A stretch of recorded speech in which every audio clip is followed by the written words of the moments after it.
The first thing we need to do is determine our composition. A composition is how things are arranged on a page. So I already started with my cone, and that means I need to work around my cone and figure out how things are going to fit onto the paper. Make sure to take a look at some of the examples of what constitutes a good composition and what would be a bad composition. Generally, overlapping forms, having different size forms, and then having a different amount of space in between each will make your composition more interesting.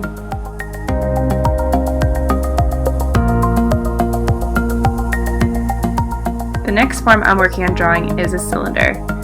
It's a good idea to have the cylinder handout next to you as you're drawing these. Basically, to start the cylinder, you'll need two parallel lines. You can make these as far apart as you want, depending on the size you want your cylinder to be. Next, you're going to grab a circular object like a lid or a cup to make the ellipse the curvy top and bottom of your cylinder. The ellipse takes a couple tries to get correct. The first time I drew the top one, I noticed that it didn't curve down right in the middle, so I needed to redraw it. So don't be discouraged if it takes you a few times to get that one right.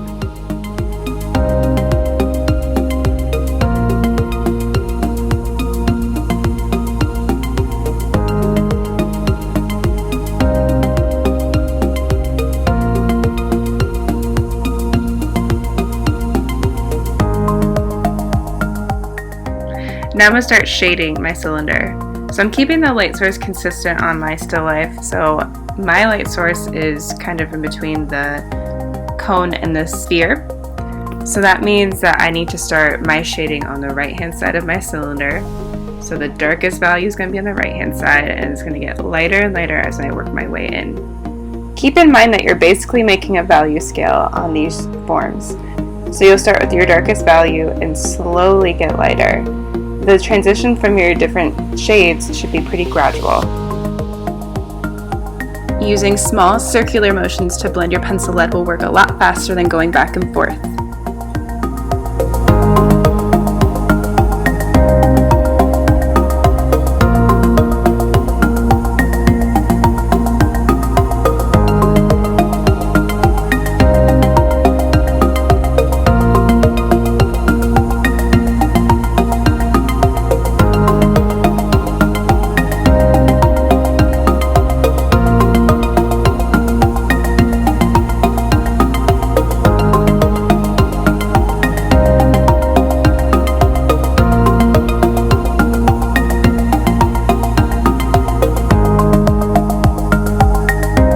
As you move on to shade other parts of your still life, make sure that you keep your light source consistent.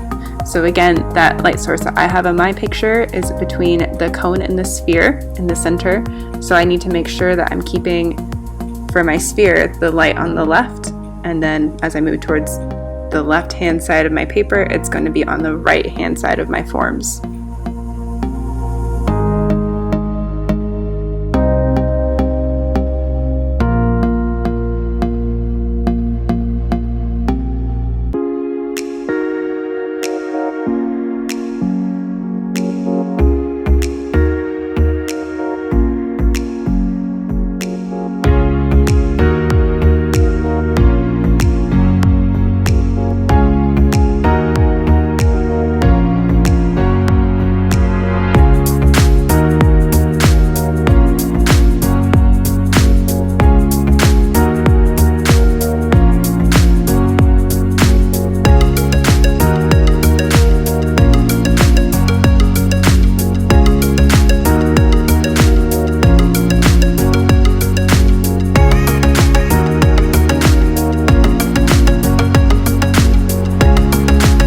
After you have all of the shading done on your forms, you can start adding some shadows.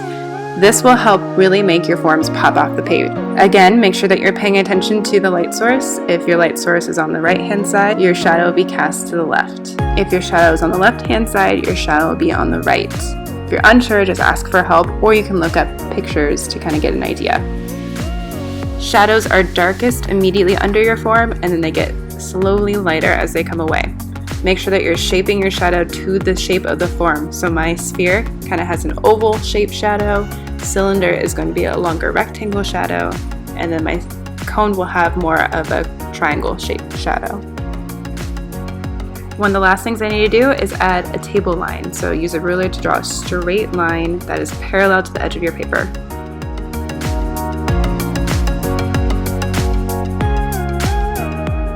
The very last thing you need to do is think about how to add some color or design to your still life.